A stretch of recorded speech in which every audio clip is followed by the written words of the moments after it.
99% of people I know that did this, they got jobs.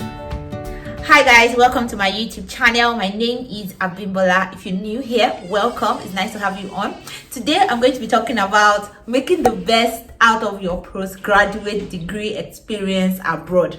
So if you're interested in knowing more, please keep watching. Do not forget to hit the like button, the notification button as well, and then leave your comments. I hope you enjoyed this video. Keep watching. This is a caveat. I would like to mention that I'm not an education expert, I'm not an immigration expert. I'm just going to be coming from my own experience and of those of people around me, what worked for me, what didn't work for me. Okay, so firstly, I think one of the major or most important things to consider is to determine whether you intend to stay in the country wherever you want to pursue your education, or you want to immediately after graduation move back. So I think that is important because it's going to help you to strategize and determine how you plan your life, really. Okay, so if you're coming with the intention to just come, get your degree, leave and go back to your country, then I think your strategy is different. Just come, have fun, enjoy yourself, make friends, hang out, go to clubs, go to parties. Just do what makes you happy. Obviously, read and get good certification that you take back home to your country. But if you fall into the other group of people, and just like I did, and then you intend to stay, start your life, build a career here, then you have to be very, very strategic, right? Personally, I do not think that you should pursue a master's degree right after getting your undergraduate degree. I believe you should actually work for a little while, at least 2 years, just to get experience. The fact that I had that experience actually helped me to secure a job, irrespective of the fact that my experience wasn't in America. The fact that they had seen for my resume that I had worked for a while, I think it made me more marketable. If, as I said, if you're coming with the intention to get a job and all, the most important thing, very, very, very, very, very important, is networking. As in, I can't overemphasize the importance of networking. So I'm going to go ahead to define what networking is.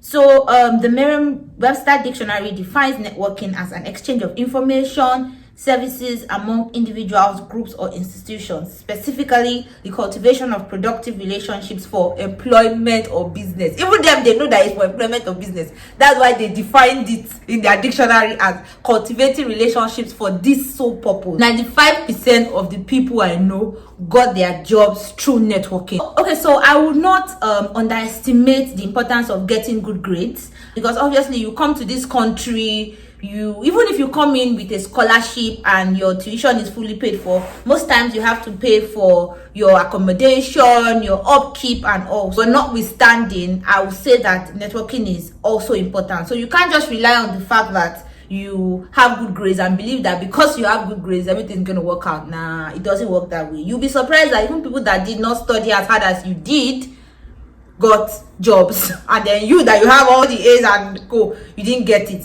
So one of the mistakes I made when I was in school, I tightened it to my chest.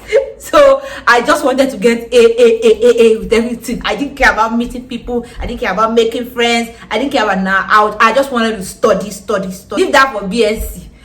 Once you don't have your first class and all those things in BSc, forget it. For your masters, nobody really cares to that extent. You get your BSc is the time to struggle for all that. But when you get it, you can get it. But your main focus, trust me, your main focus should be building a network for yourself. I'm going to be coming from three angles which you can network as an international student abroad.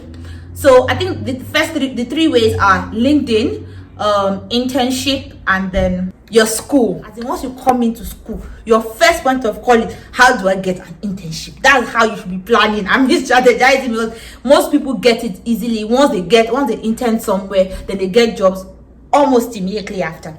The place I work right now is where I interned when I was a student. It didn't go as smooth as it sounds, but all in all, because the fact is, people in this country like to work with who they know. So if you're fortunate enough to get an internship while you're in that space, you do your best, you show you're hardworking, you show you know what you're doing. Definitely, if an opportunity comes up, you'll be their first point of call. Definitely don't go and mess up in your internship place and think that they will call you. Nobody will call. No, you build relationships as well. Have lunch with your colleagues, even your senior colleagues.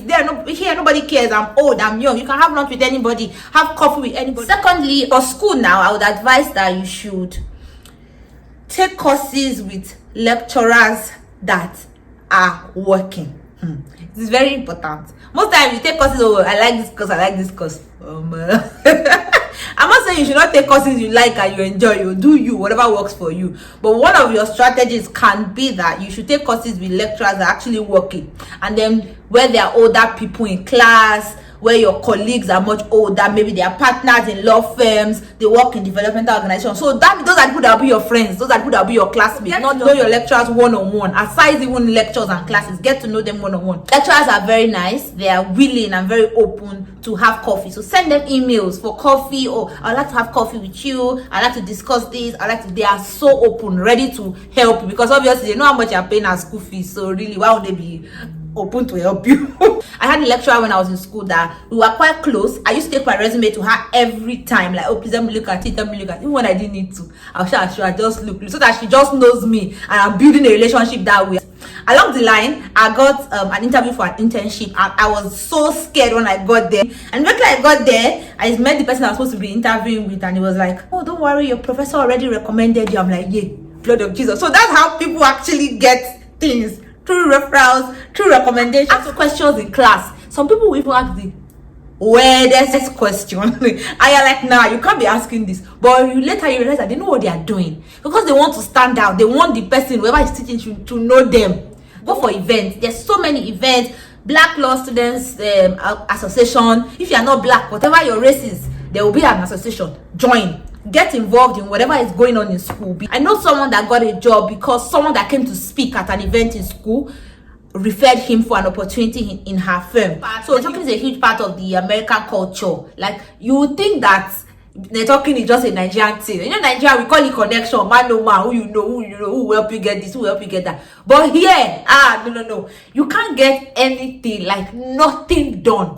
It is hard. It's hard to get anything done without knowing people, especially when it comes to career and getting a job. You have to know people. And I think the reason why is because there's a huge pool of qualified candidates, right, for so many things. So many people at least a lot of people go to school, they are educated. What makes you stand out? Another important tool which will definitely be useful is social media networking, and specifically LinkedIn. LinkedIn is a professional networking site.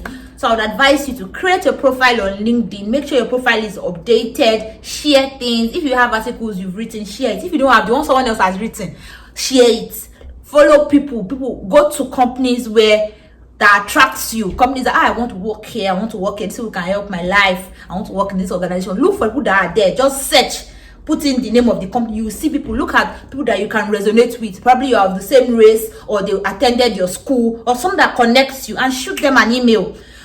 Not everybody will respond to you, obviously, but people will respond to you. Trust me. I met quite a couple of people on LinkedIn, and even after I started working, I remember that 2 girls reached out to me on LinkedIn. They just said, oh, hi, blah, blah, blah, blah. They were Nigerians. Hi, blah, blah, blah, blah. They wanted to meet me, and I said, fine. I gave them my phone number, and we spoke over the phone, blah, blah. And it's not even for now, right, for the moment, but when opportunities come up, these people can actually remember you. Especially if they like you, maybe when you guys met up or you guys had a phone conversation, they liked you, they liked your aura, they felt you were smart, they can refer you.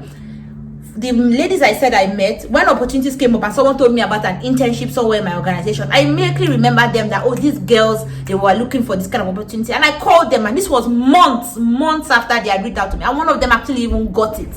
So, and it was just because she reached out to me on LinkedIn. Funny thing is, we never even met face to face. When you're sending out an email on LinkedIn, please, I beg you, don't just send out hello, I'm looking for a job, please let me get a job or something. Nobody's going to reply if you send that kind of message. Nobody. I'm going to insert an example of an email or a message you can send out to LinkedIn to people when reaching out to people on LinkedIn. look for someone that you connect to. Try and find a connection between you and that person. Maybe perhaps you're in school, or maybe an article. If person that listen an article, just read it, just so that you can connect in a certain way and reach out to people. Oh, hello, my name is this. I love to. Maybe I'm a postgraduate student of so school. I saw your profile on LinkedIn. I would love to connect with you. Reach out to people that their career path aligns with where you intend to go. So reach out to those kind of people and then send messages that are polite. Also, when you send out an email like that, oh, I would also love to meet for coffee at your convenience. Now that we're living in a virtual world, you can say maybe a phone call or something at your convenience and suggest a time. Don't wait for someone else to suggest a time for you. Nobody's going to suggest a time for you. So you have to suggest a time, like, oh, would so and so time be convenient? Can I speak to your secretary, get to your calendar, or just something just to show that you're serious and you're very, very interested in actually meeting this person one-on-one. So most likely with that kind of message, they would respond to you. And if they don't, fine, send message and that person that will respond to you. You can also attach your CV to that email, especially if it's an email and not LinkedIn. Once they see, they already have a brief idea of who you are and whether or not they want to see you. Do you get it? Yeah. Without God's grace and God saying yes, this is the plan I have for you.